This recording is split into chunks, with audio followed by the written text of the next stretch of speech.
안녕하십니까. 데이터 사이언스 학과의 김진홍 학생이라고 합니다. 제가 오늘 리뷰할 논문은 Combining Machine Learning with a Pharmaceutical Technology Roadmap to Analyze Technological Innovation Opportunities라는 논문입니다.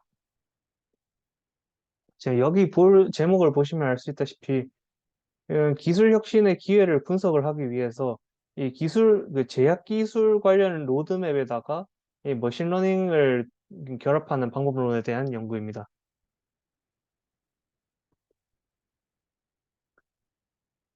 먼저 인트로 부분을 보시면은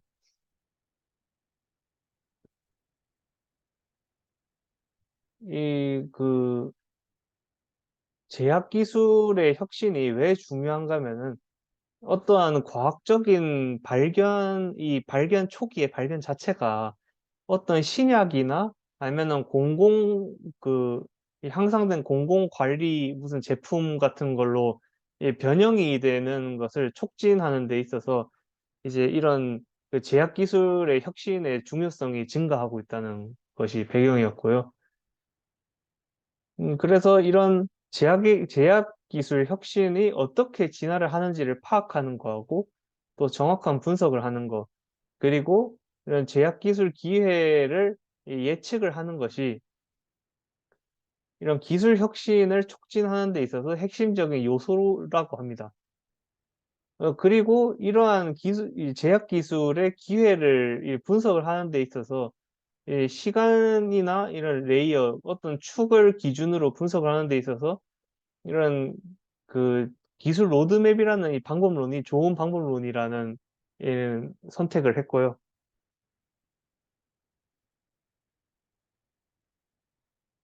그리고 이제 TRM 프로세서 같은 경우에는 아직까지 이런 그 각 레이어별로 데이터를 분류하는 데 있어서 이런 전문가의 판단이 좀 많이 의존적이라고 합니다.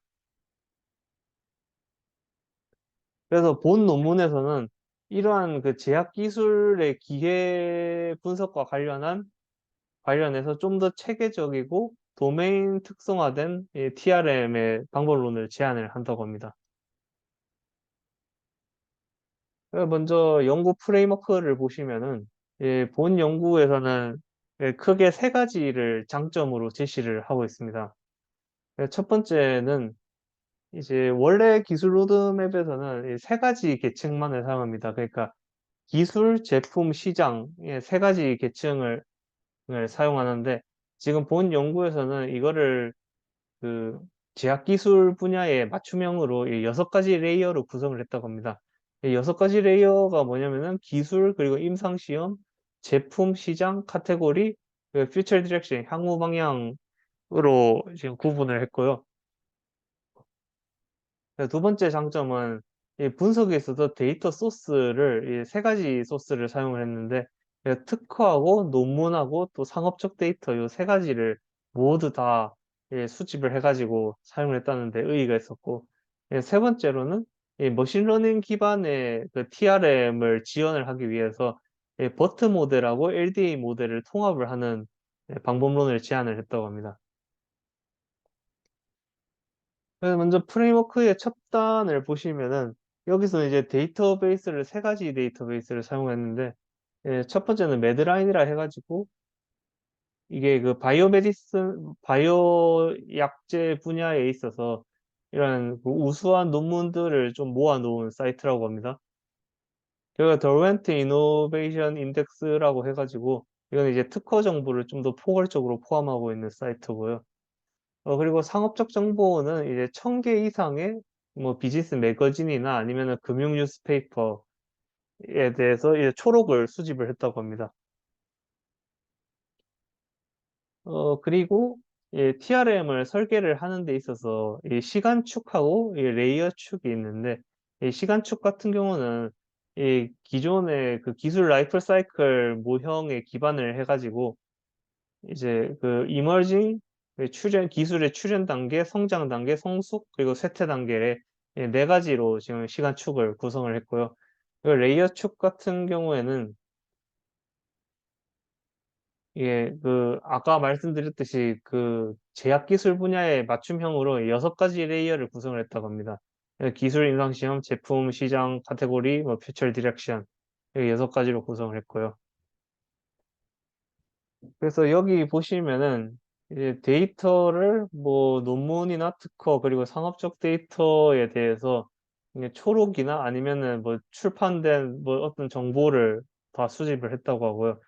여기 이제 영어가 아닌 문자를 제거를 하고 뭐 또 문자가 아닌 거 그리고 뭐 노이즈 데이터 같은 걸 다 제거를 거친 다음에 그다음에 이제 자연어 처리 패키지를 통해 가지고 무슨 이제 이거 이 초록 이 추출된 초록을 짤막한 문장 단위로 이렇게 끊어내는 작업을 했다고 합니다. 이런 짤막한 문장들에 대해서 이 버트 분류기를 적절하게 선정을 하는 절차를 거쳤고요. 그리고 이런 그 스몰 작은 학습 데이터를 구축을 하기 위해서 이런 도메인 전문가들을 초청을 해서 이렇게 구축을 하는 절차를 거친다고 합니다. 두 번째로는 이제 LDA로 이제 주제를 추출하는 단계인데 먼저 이제 앞서 그 그룹핑된 이 버트를 통해 그룹핑된 거를 이 데이터들 분류된 데이터들을 이제 좀 구분을 하는데 이게 이제 n 곱하기 n을 서브셋으로 구분을 한다고 합니다. 여기서 이제 GMN이라는 거는 여기서 이제 그 먼저 n이라는 거는 이 서브 그 스테이지 그 단계의 타임촉을 말하고요. 그리고 m이라는 거는 서브 레이어를 말합니다. 어, 그리고 이제 이 각각의 서브 데이터 셋에 대해서 이런 뭐 월드 세그멘테이션, 벌브 리덕션, 뭐 이제 컴바이닝 시뮬러리티 월드 뭐 이런 그 전처리 절차를 거치고요. 그 다음에 이제 LD를 기반을 해가지고 주제를 추출을 하는 단계를 거치는데 여기서 이제 K 값 그러니까 각 서브셋 데이터별로 이제 몇 개의 주제를 이제 추출할 것인가는 이제 나중에 그게 제시가 됩니다.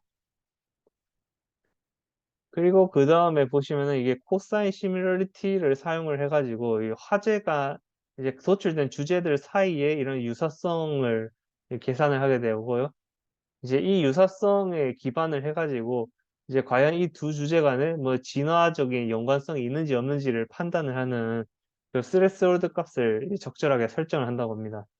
그래가지고 이제 이것들을 기반으로 TRM에다가 뭐 배치를 해가지고 결국 이제 기술적인 토픽들이 어떻게 진화를 했는지를 포착을 하는 과정을 거치게 된다고 합니다. 그래서 이제 어플리케이션 실제 사례 적용 단계인데요. 여기서 이제 본 논문에서는 그 하이퍼유라세미아 드러그에 대해서 사례 분석을 해봤다고 하는데, 그래서 이제 하이퍼유리세미아라는 게 뭐냐면은 고뇨산혈증이라고 해가지고 이 혈중에 그 요산이라는 성분이 이제 높아지는 증세를 의미합니다. 그리고 이제 하이퍼유레세미아 드러그는 이제 그 고뇨산혈증의 치료제를 의미하는 거고요. 이 주제를 그 선정을 하는 이제 이유가 뭐냐면은 이제 연간별로 이 고뇨산혈증 환자가 이렇게 발생률이 증가를 하는 추세였고요. 그래서 이거에 대해서 이런 긴 뭐 R&D 사이클이나 이런 그 현존하고 있는 치료제의 역효과 같은 거에 대응을 하기 위해서 이게 이제 되게 중요하다고 합니다. 이런 게. 그래서 지금 이제 데이터 같은 경우는 아까 말씀드렸던 3가지 데이터 소스에서 이렇게 쿼리를 구성을 해가지고 이게 2010년부터 2020년도까지의 기간에 따라서 그 데이터를 추출을 했더니만 이렇게 이제 카운트해 보시는 대로 이렇게 개수만큼 나왔는데 이게 이제 도메인 전문가들의 그 컨설팅 판단에 따랐을 때는 이게 이제 그 데이터 중에서 초록이 붙어 있는 데이터가 있고 안 붙어 있는 데이터가 있었는데 이 초록이 붙어 있는 데이터를 사용하는 것이 좀 더 품질이 좋다라는 그 판단이 나왔어 가지고 초록이 붙어 있는 데이터만 사용을 했더니만 이제 학술적인 논문 데이터가 4,488개 그리고 특허 데이터 4,706개 그리고 상업적 데이터 1335개가 5개 이렇게만 사용을 했다고 합니다.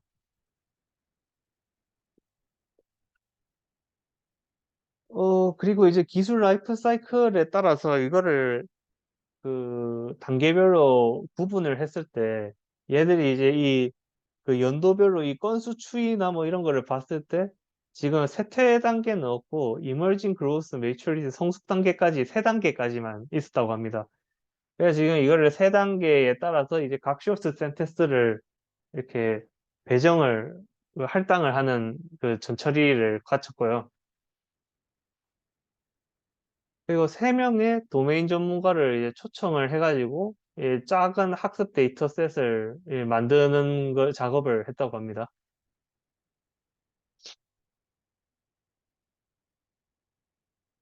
그리고 이제 버트 모델을 통해 가지고 이 각 서브셋을 이제 이렇게 다섯 개의 그룹으로 분류를 했다고 하는데, 여기서 보시면 아까 전에 분명히 여섯 개의 레이어로 구분을 한다고 했는데 여기 보면 다섯 개라 하면서 L0가 나와 있는데, 여기서 뭐냐면 L1, L2, L3, L4, L4가 아까 그 마켓이고요. 그리고 L0가 L5랑 L6를 합쳐가지고 이제 1, 2, 3, 4에 해당되지 않는 다른 그 외의 데이터들을 모두 다 L0로 통합을 했다고 합니다. 그래서 실제로는 네 가지가 제대로 정확하게 구분이 된 거라고 보시면 되겠고요. 그리고 이런 분류 작업을 한 다음에 이제 그 타당성 검증을 위해서 밸리데이션 셋을 랜덤으로 3,000개의 문장을 선택을 했는데요. 이 3,000개의 문장에 대해서 이 전문가들이 그 수작업으로 그 라벨링을 하는 작업을 거쳤다고 합니다. 그리고 이제 이걸 그 보트 모델을 돌렸을 때 이게 그 성능이 정확도가 90% 이상이었고, 여기 보시면은 그래뉴럴리티라는 그 지표가 나오는데, 이 그래뉴럴리티가 뭐지, 제가 인터넷에 찾아보니까 이게 그 데이터의 입도라고 해가지고 그 데이터의 그룹핑의 무슨 정교성 뭐 이런 거를 좀 이렇게 판단하는 지표인 것 같더라고요. 그래서 좀 관심 있으신 분들은 인터넷에 찾아보시면 좋겠습니다. 그래서 지금 다음에 보시는 표와 같이 각 그 타임축하고 그각 레이어별로 이렇게 지금 GMN이 각각 이렇게 할당이 되었고요. 그리고 그 LDA 모델을 이제 돌리기 위해서 그 이제 주제 개수를 정해야 되는데, 이 주제 개수는 각 서브셋별로 그 퍼플렉서티를 계산을 해가지고 주제 개수를 정했다고 합니다. 그래서 각 뭐 스테이지의 뭐 서브레이어 스테이지에 따라 가지고 이렇게 그 코사인 시밀러리티를 주제 간에 이렇게 계산을 한 표이고요. 그래서 최종적으로는 이 TRM을 구성하기 위한 이런 평면도 상에다가 이 LDA를 시각화시킨 결과를 이렇게 조직적으로 구성하는 절차를 거치고요. 그 다음에 이제 뭐 이런 그 토픽들 간에 이런 진화적인 연관관계가 있느냐 없느냐를 이제 판단을 하기 위한 코사인 시뮬리티 임계값으로 0.1, 0.5부터 1까지를 설정을 했다고 합니다. 그 다음에 이제 핵심 토픽으로는 16개 토픽이 이 상위 10%로 선정이 됐다고 하고요. 이제 도메인 전문가들의 도움을 거쳤을 때 이 핵심 카테고리를 세 가지로 요약을 할 수가 있었는데, 첫 번째는 차이니즈 메디신이라 해가지고 중국산 약재를 할 수 있고, 두 번째는 스몰 모레큘 그 드러그라 해가지고 뭐 미세분자 약품, 뭐 그리고 세 번째는 프로틴 드러그 단백질 약품, 단백질 약제 뭐 이렇게 세 가지로 볼 수가 있었고요. 이거를 이제 TRM 평면도상에 이렇게 구성을 했을 때 지금 이렇게 TRM을 만들 수가 있습니다. 여기 보시면은 각 그 서브셋별로 이 토픽들이 이렇게 배치가 되어 있고, 이 각 토픽들 간에 뭐 이런 화살표가 있고 화살표별로 색깔이 정해져 있는데, 이 화살표는 이제 이 토픽이 이제 요쪽 이제 이전 토픽에서 다음 토픽으로 이렇게 진화하는 과정, 진화 흐름을 지금 표시를 한 게 화살표고요. 이 화살표의 색깔은 이제 어떤 카테고리에 해당하는 진화 과정인지를 지금 나타낸 것이라고 합니다. 그래서 본 연구에서 제시하는 한계점으로는 이 데이터셋을 조금 더 확장을 시키기 위해서 이런 그 제품의 그 상세 설명 데이터 같은 거를 좀 사용을 하는 게 향후 연구에 좋겠다라는 거를 제시를 했고요. 그 두 번째는 아직도 이제 도메인 전문가들의 그런 그 뭐랄까 의견이나 뭐 이런 게 좀 개입이 있는 상황이라서 이게 이제 도메인 전문가의 도움 없이도 정확한 예측을 할 수 있기 위한 이런 향상된 기법을 적용을 할 필요가 있다라는 게 이제 한계점으로 보이고요. 그 또 다른 한계점으로는 원래 이제 TRM이란 것이 그 기술 로드맵의 목적 자체가 이런 뭔가 미래의 흐름을 예측을 하는데 더 주안점을 둬야 되는 건데 지금 이 연구는 좀 그 과거의 그 과거 데이터가 어떻게 흘러왔는지 그런 과거의 흐름을 보는데 조금 더 주안점이 주어져 있다는 게 이 좀 한계점인 것 같습니다. 그래서 저의 발표는 여기까지로 마치겠습니다. 감사합니다.